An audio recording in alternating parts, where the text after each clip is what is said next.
quantum computers. This is Intelligent Performance.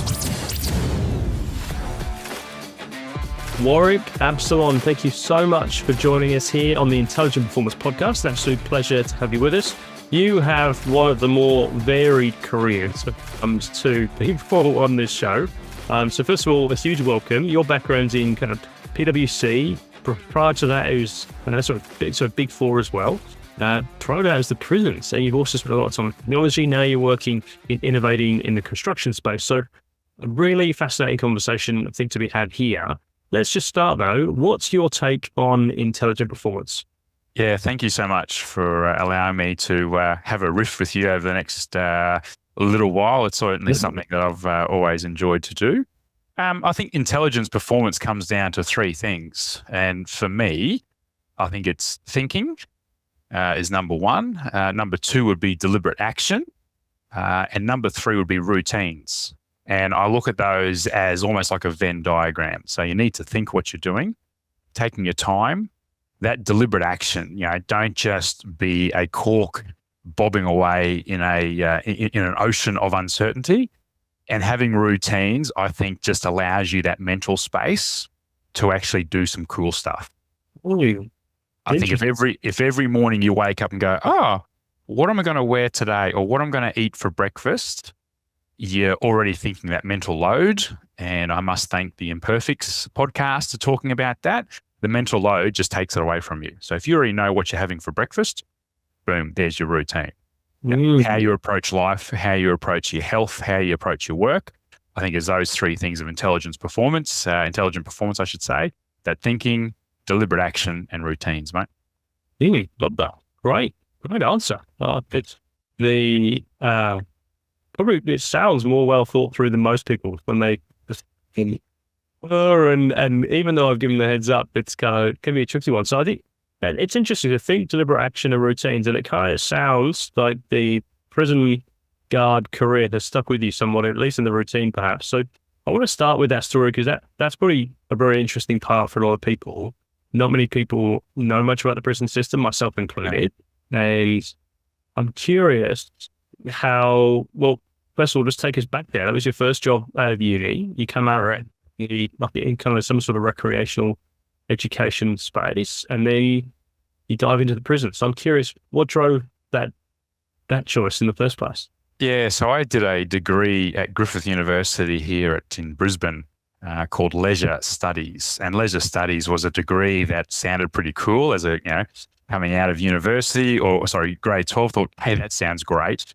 And the name always stuck with me, grabbing a little bit of a smile to my face. Just go, Leisure Studies. Okay, there's a degree on leisure. Anyway, so my concentration was sport and tourism as about 80% of the people who came out of that degree. And one of the jobs I applied for, well, I actually didn't apply for it. One of the jobs that was presented to me was an activities officer in a prison, in a maximum security prison just west of Brisbane at Wakehole. And it was one of those things, serendipity has always played well within my career, that I was serving a guy at Myer, where I used to work at, and in the sporting section. And he wanted a new pair of shoes, new pair of sneakers. And I said, mate, is this for work or for pleasure? And he said, this is for work. And I'm just going, oh, that sounds really good. What do you do for work? And he said, I work in a prison. And just like your reaction, Mike, I was like, that sounds cool. Here I was, 20. How did you get doing that job? And he said, I did this degree called Leisure Studies, and I was the first intake. And I've just gone, would you believe it that I'm just about to finish my degree? And he said, that's great. Okay. Can you give me your phone number? Can you give me your name? And this would have been like October 1995. So we're going back a couple of years. And so this is before having mobile phones. And I gave him a Post-it note that said, Warwick Absolon, here is my landline. And probably about 30th of March, he has rung up when I just graduated. So I'd done the graduation ceremony.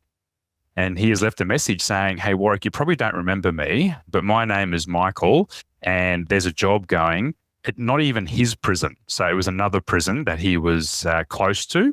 And he said, if you want the job, meet this person tomorrow morning. Dare I say it, 1st of April. And there you go. So I started in a prison on the 1st of April, and as an activities officer in a maximum security jail called Sir David Longlands Correctional Centre in 1996. So the first 6 months was amazing because you're always looking behind. You're always looking around. You're thinking, am I going to get, will I have to write a report today because something bad has gone down, and you are on edge. So here I was 20 going into a maximum security prison with, dare I say it, not much sort of training. You were given a set of keys, you were given a lanyard, you were given a duress, you were given a radio. And luckily I had a very good colleague who had been there for 10 years earlier. And he was so old, he was like 30. And so for the next 7 years, Terry and I were the activities officer in a maximum security jail. And it really helped shape the way that I probably approach people in a way that, in a good way, I imagine, because you get to learn how people operate. You get to learn how people behave, and you can just sense something when something's not quite right. And imagine in a maximum security prison when there are 600 inmates, and not a lot of those inmates can actually play well with others. And so a lot of them have to be separated from different populations. So my role as an activities officer was to set a timetable and allow different populations of the prison to access the gym, which is indoor cricket centre, the oval or the tennis courts. We would set hobbies for them. We would choose the videos for them every week. And it just allowed me to see how people operate, the people on the fringes of society, and realize that, yes, these people are in prison. Some of them are probably there for a very, very good reason. And there's a high proportion of them are probably there because of things that have just gone belly up. And when I mean belly up, people losing jobs, people losing loved ones, and they probably didn't have the coping mechanisms to pull themselves through the quagmire. And so they turn to a life of crime. Wow. Must be, it's it would be an eye-opening experience, right? And a bit of a reality check. And maybe really sad a lot of the time as well, with seeing some of what it's actually like, because humans in isolation are not particularly great. You know, we're social beings, right? So what? I'm curious just about the role briefly. It doesn't sound like a two-man job setting a timetable with respect. Though probably surely it's like a once in a blue moon activity, and then you kind of want to sit back and relax and watch people work your timetable, or maybe there's more to it. You're obviously working the same day I was, but that's what it was like. And it was very much and I would say this very openly now that it's been nearly 30 years. I'd get to work at 7:30, finish work at 8 o'clock, and go home at 4 o'clock. Because it was very regimented, and it wasn't as if I was using any of my university skills of leisure studies. It was setting a timetable, locking myself into the gymnasium office and just going, 1, 2, 3, 4, 5, 6, 7. Okay, they're still here. 1, 2, 3, 4. Yep, they're all still here.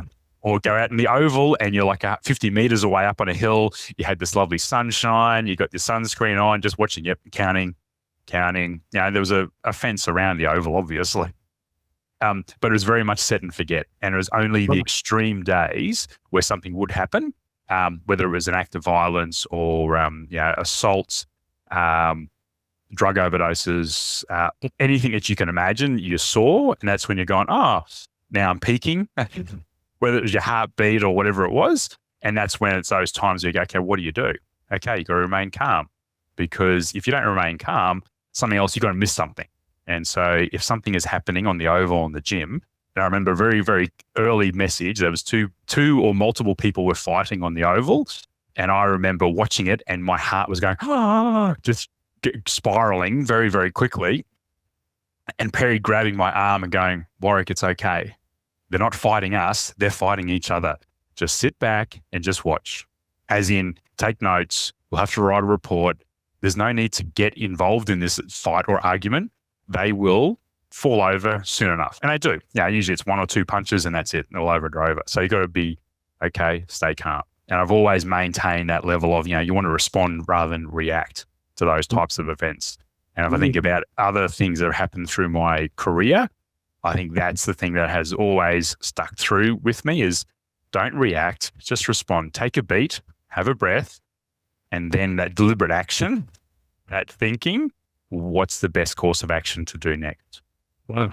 Fascinating. And it felt like you've been a few things in terms of go down, like the fight, the drug overload, that stuff. Like, Yeah. just from a cultural piece, because we touched on that when it comes to, PwC, et cetera, et cetera. And not that I'd ever say the prison guard mentality would be similar to what you would have observed at a corporate culture level, but I'm curious about the drugs piece, because it's, that's an ultra secure environments, but also the drugs get in somehow. There's often TV shows about those crooked prison guards, and I'm sure you would have been on that side of a prison. What's kind of your reflections on that, looking back? I think, the drugs coming into a prison environment does come in multiple ways. Whether it's visitors, whether it's staff, whether it's thrown over a fence, there's multiple ways. And I think you've got to be comfortable that even though you think it is foolproof, it's not foolproof. So you've just got to then manage that sort of situation as best you can. I think it comes back to, if there's people bringing it in, I wonder what stress they are under where they have to say yes to something like this. And I think that's a really important point, that people don't just go, oh, you know what, I'm going to flout the rules. What stress are they under that they've had to flout the rules and do something illegal? And I think about, most of us drive cars, and you see something stupid happening, someone cutting in front of you, and it's easy to go, that idiot. What are they doing? But it's almost like, what situation would I have to be if I'd have to cut in front of someone? And you'd go, you know what? I'm racing to the hospital, or I'm racing to the airport to pick up my loved one, or I've just got a phone call from a school and I've got to get there really quickly, or childcare is finishing at 6 o'clock and I do not have money to pay the fine. So I've got to cut in front of someone. And so if you know that, you go, okay, let it go. There's no need to respond like, blowing on the horn and, raising your fists and all that sort of stuff. It's like, something bad has happened. That is okay, because we've all cut stuff. We've all cut in front of people, and we think we're pretty good at those types of things. But that's what I've, go back to your question. What stress is someone under where they've had to do that? And usually it's physical stress, financial stress, mental stress. And I think if we allow that to play out, that's when things are going to happen, and then you plan for it. I love that. It's funny. I listened to a Past the Roof, and he was talking about just driving the example. And he said, as a Christian, he can't give people the bird. There's to give them a rating. So instead of this, he might give them a thumbs down. And what a great way of doing it. That person gets his anger out or reaction out, but it's a non-confrontational. Yeah, if you see the thumbs down, you're like, yeah, sorry. Yeah, my bad. I didn't realize.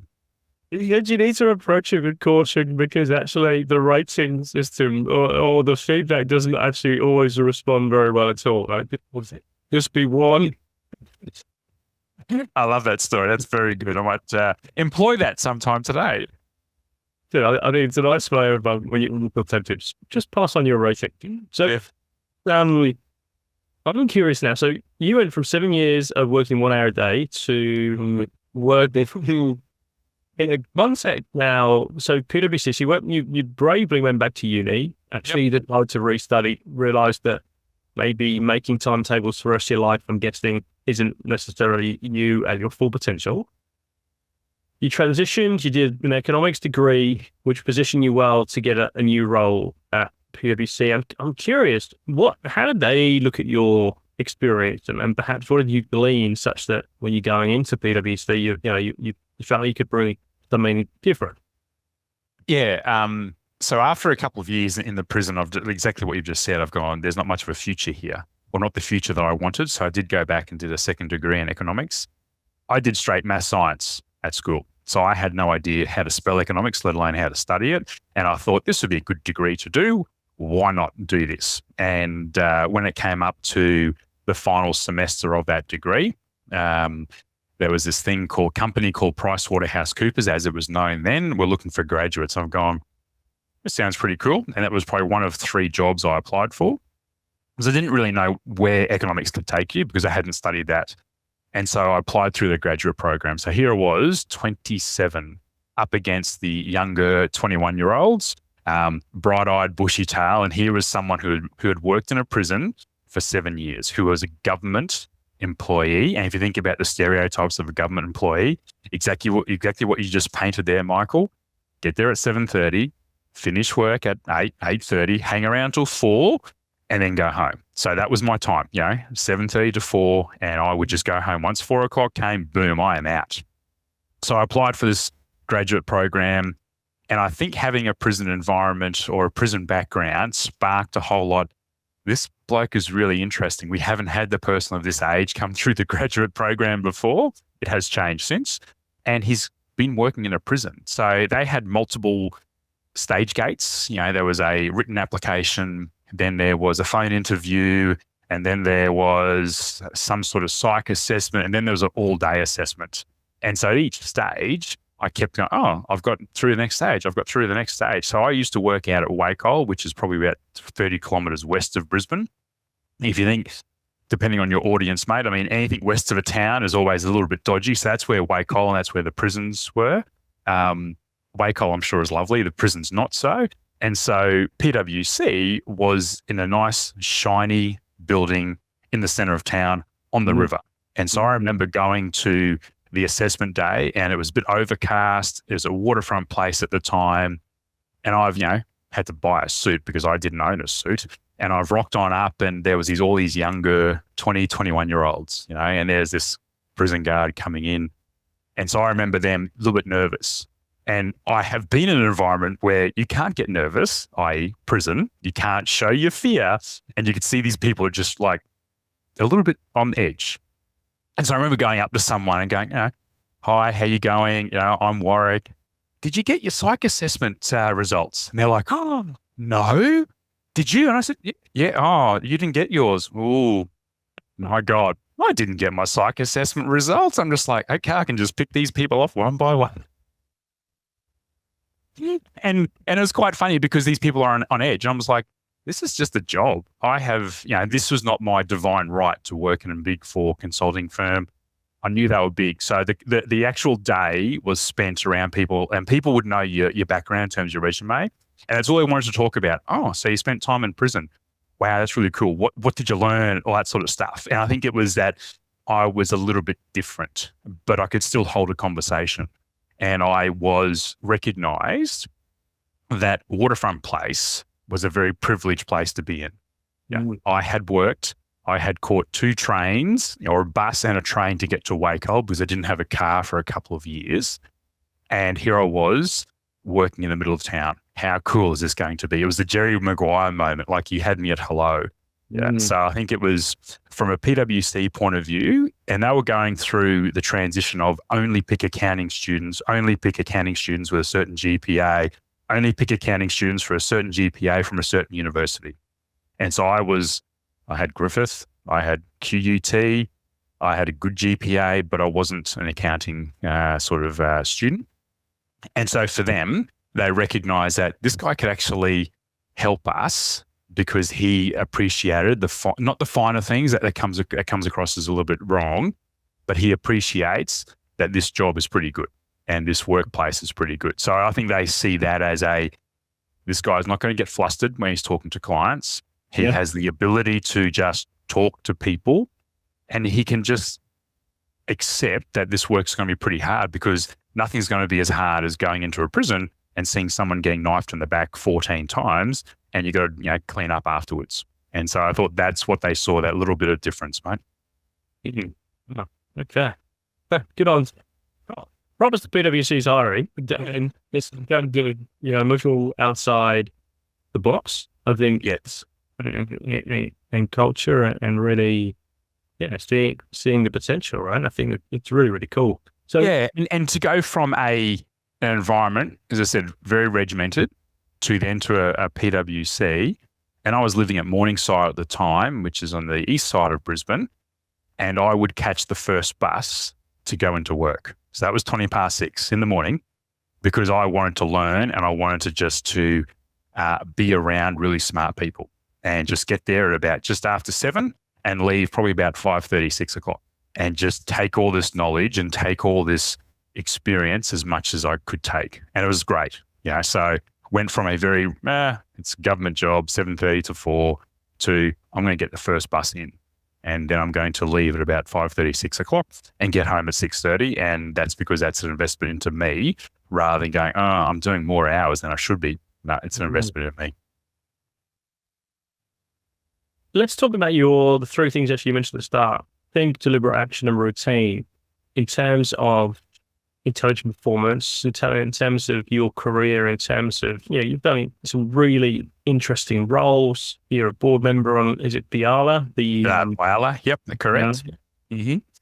And now you're with a company, DBM, I was going to say DBM, it's DBM Vircon, which is all about innovating in a sector, right? It's not about doing, PwC is often, they're brought in because people in the company can't necessarily solve the challenge that they've got, right? But I always think it's quite interesting as a consultant, you're brought in not because of your expertise necessarily, but the way you think about problems, the way you can execute, the way you can do things.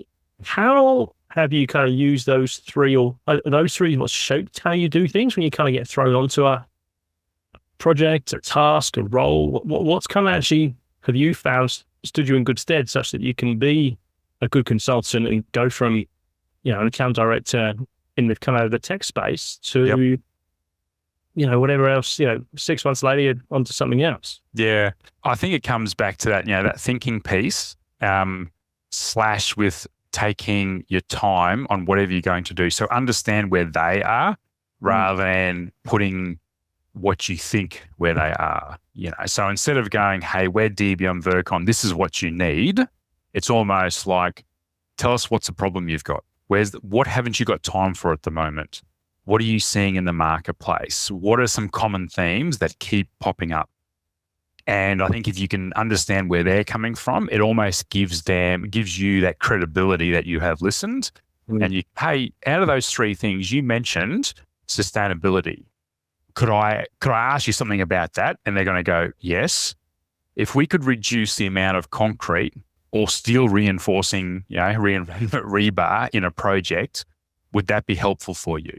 And I'm not mentioning what we can do at DBM Vircon. It is, I'm just posing a question. And they might go, because concrete rebar costs $3,000 a ton. And if we can reduce that amount, but it's also the amount of carbon in that sort of material. But it's not just the carbon, it's not just the cost, it's logistics of getting that excess concrete rebar on site. And so if you think about, Kangaroo Point Bridge, the green bridge that's coming up to completion later this year, that's on a river. Funny about that. But if you've got to move concrete rebar, the port or from the port to the project along a barge, and I live at Hamilton and I see these things go past every day. If you could reduce the amount of, logistical transactions, it's more than just the cost of the concrete of the steel reinforcing.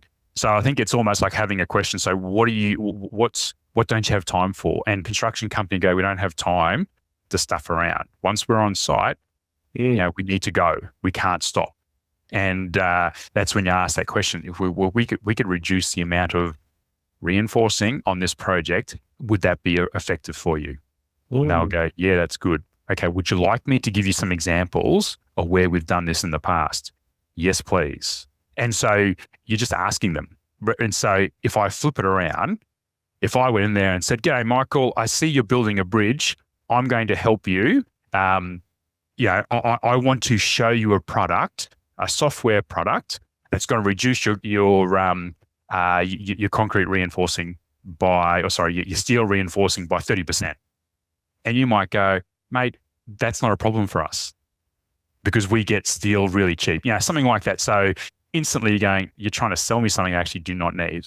So I think it's that thinking, deliberate action, and just asking the question, what are you saying? What would it look like if you could change something? Is that valuable for you? And if it's not, you go, okay, it's not valuable. That's okay. But you're developing a relationship that you're not actually ramming something down someone's throat. Interesting. And that, talk about solutions, right?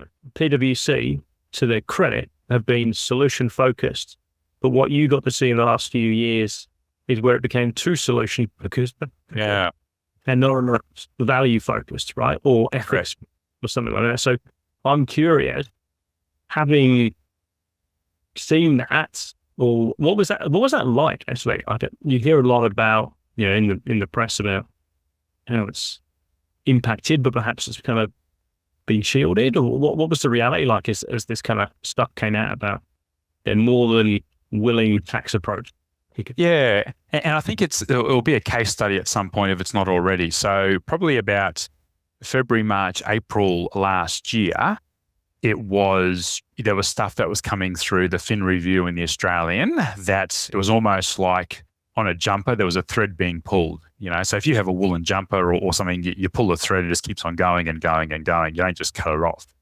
And so there was this coming through, and it was, PwC at the time was just resisting or I'll dare I say it, spinning what they thought was the right answer and not giving credibility to the Senate committee that was looking into this issue. And it was an issue that would have been the mid-2010s, so 2015, 14, 16, around that time period. So what is 8 years ago that something happened. And it was a very deliberate action by a person who thought it'd be a good idea to communicate via email what he had found and how it could help our clients. Now, he was in a very privileged position, and he thought that email to 160 people thought it'd be a good idea. And so that set apart, you talk about values, our value would have been integrity, would have been acting with care. And so you look at that and go, we're not living our values here. We've got some very privileged information. We've decided to share it. And so internally, you had 8,000 staff just virtually shaking our heads, just going, can't believe we could do this. And a lot of those people had already left PwC. And so you had this brand that was pretty good to then now being just trashed and being not viewed very, very favorably at all. So internally, every day you are seeing something else in the Fin Review or the Australian, people taking pot shots, and then the whole industry was getting absolutely hammered by, dare I say it, one person within PwC who decided to use his privileged position to send information, and then others decide to take it as well. And that was a real shame that I wasn't involved with that, but the people you were talking to had said, Warwick, our board has said we cannot use PwC. And you're like, yeah, but my role is to connect you to another company that's not PwC. And I said, yeah, but you're involved in there somewhere, so we can't use you at all. And so you had this, people were like, yeah, we like you, Warwick. We just don't like that business card that you've got. And that's it. It was tarnished. And so you could see that people were just despondent. So this was a brand that people enjoyed. This was a company people would long to get into, and just see it just melting away. And which was just, look, if I said heartbreaking, that might sound a little bit too much, but it was just so disappointing that, you had a brand that was good, and for something that happened years ago, we were quite rightfully being hauled through the coals. And it's probably will take a while. And then you have the other big four, you have other consulting firms that are now being tarnished, which is unfair. Oh, yeah. Fascinating insight to how business works, right? I think it's, for you, just that, you went from the prison where we said off before we hit recording that you're not allowed, or you're not allowed to build relationships with the prisoners, you don't talk to them, you don't engage with them, to a world where PwC, your career to date, has really been about, there is relationships, and in construction, we see that in the business that we run, it's all relationships. Or we get called up 15 years later and they said, can you come and run a program for us? Just because that's how it worked. And so for you, what are your kind of takeaways through that? Or firstly, how was the transition from you must no relationship to it's the only game here in town? And then how has that kind of evolved for you throughout your consulting periods? Specifically from an intelligent performance perspective, how would you go about coaching someone or even advising someone who's now trying to build relationships? Yeah, ignoring the prison analogy in terms of, yes, you're quite right. I didn't have relationships there. But to go back to that question of how do you advise people, think about if you saw this person in 5, 10, 15 years again, would they have a good perception of what you were like as a person? And I think that would then dictate how I'm interacting with you. It's really interesting that if I think about all of my career, and I just think it's normal, but others don't, the amount of people that I have been able to talk to 5 years after we've had some good interactions, and I go, "Oh, Warwick, it's great to hear from you. Let's catch up." Last week I spoke to a guy I used to work with at AECOM, which I left in 2016. So that was 8 years ago. I saw him at an event, and Donnie and I caught up for lunch last week, and he's part of another company that's growing. And it was lovely because we've had that really good relationship prior, and we've just picked it up again. And there's been multiple times that has happened recently within DBM. Now I'm back into engineering construction, that I've had to I've been able to call upon those past networks, current networks, past relationships, and just talked about, hey, I'm in this new role. I'd love to hear about what you're hearing and seeing. Not what I want to sell, because I'm not a seller. My role is business development Australia, but I don't think myself as a seller. My role is relationships. Yeah. So I think it's almost like if I was going to see Michael again now in 5 years, I want Michael, and I'm looking at you, Michael, to go, Warwick, great guy. We spoke about a whole lot of different stuff. I think I can help him. And I think that's probably an issue where if you're looking at this in terms of starting your career new, what is the perception you want this person to have in 5 years down the track? And if you want that person to go, hey, Michael's calling me. Cool. Hey, Michael, I'm just on a meeting. I'll call you back in 10 minutes. Yeah. No. Where if you didn't want that, you'd go, okay, Michael, podcast, or, how can you help me? And you'd go, yeah, Warwick's calling. Nah, all he is just a taker.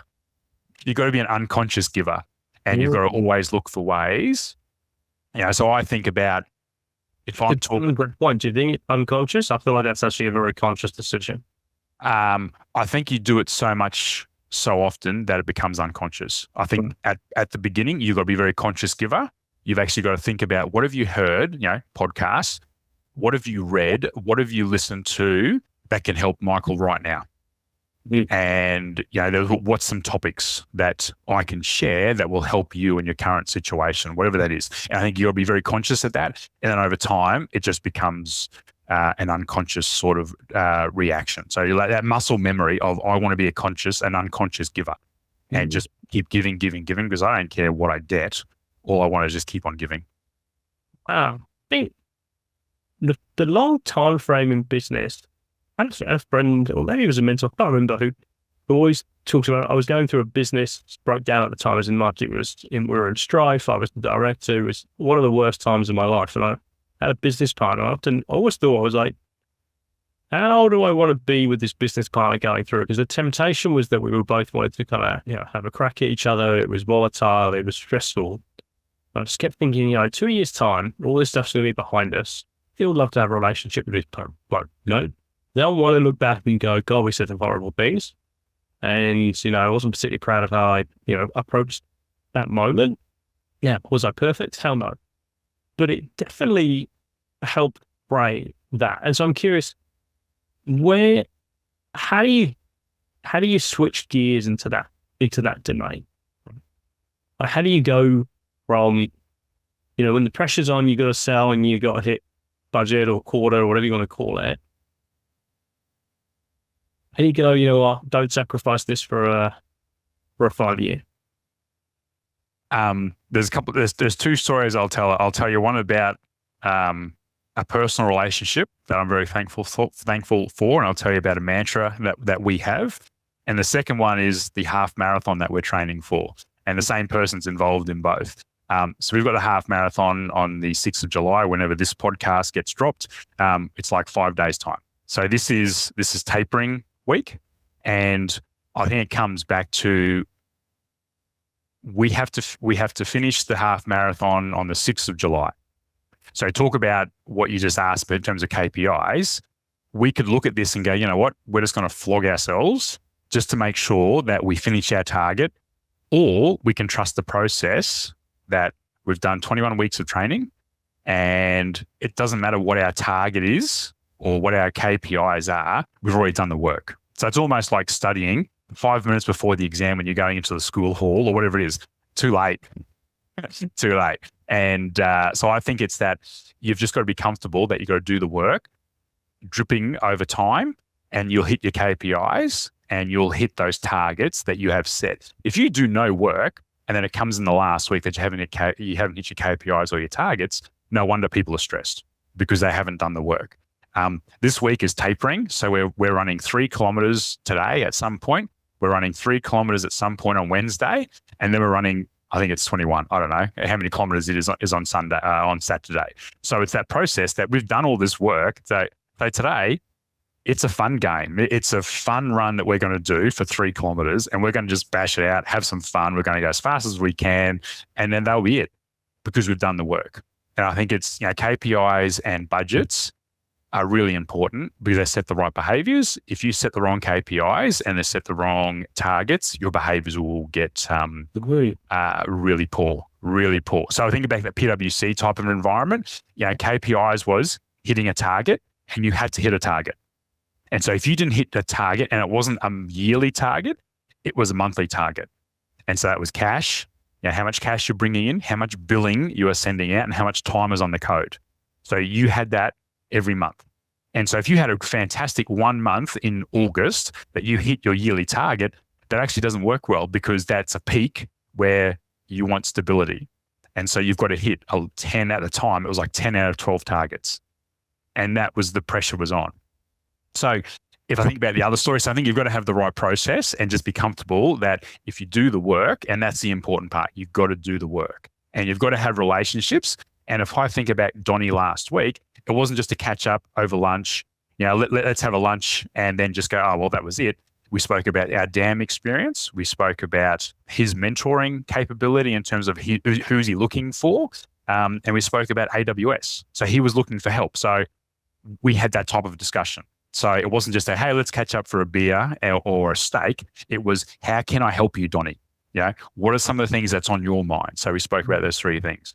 The other thing that I love to talk about, and this is through my personal relationship, I am very grateful of the personal relationship that I have with a person in my life. And today is day 1.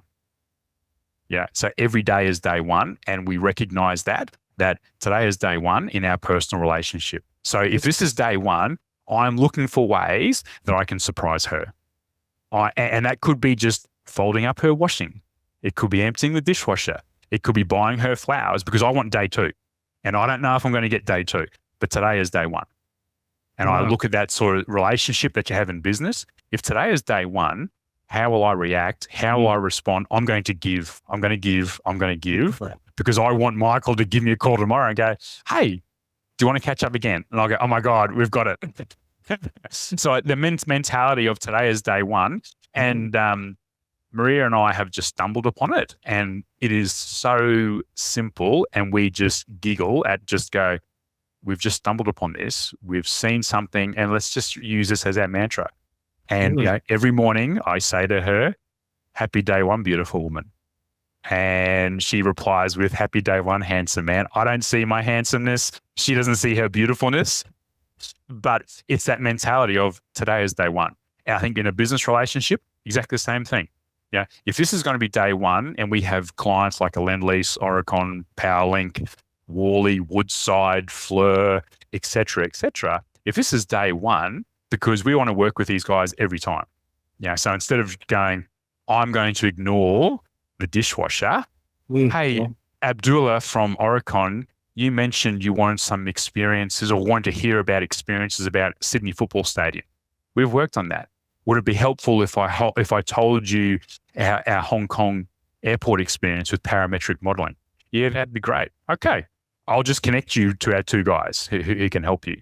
So I want my relationship with my Maria to last for years and years and years until we're old and we're pushing each other around in a wheelchair. And I want my relationship with Abdullah from Oricon to keep on growing because I'm listening to him. I'm being very deliberate to what he wants. Love that. Super. I love that one. Today's the first day. It's such an amazing place to build a relationship from. Warwick, forgive me the shorter time, but I want to say thank you for joining us here on the Intelligent Performance Podcast. If you haven't thought about adopting that strategy already, I want to highlight that. I think it's in terms of building relationships and in terms of a way to, whether it's personal or business as well. I wish I interacted with more business people with that kind of mentality. I think it's, imagine what you could get up to if we were both focused on that, right? So I won't be calling you tomorrow about the dishwasher. Well, yeah, it's been super fun chatting to you. Thank you so much. Likewise, mate. Thank you.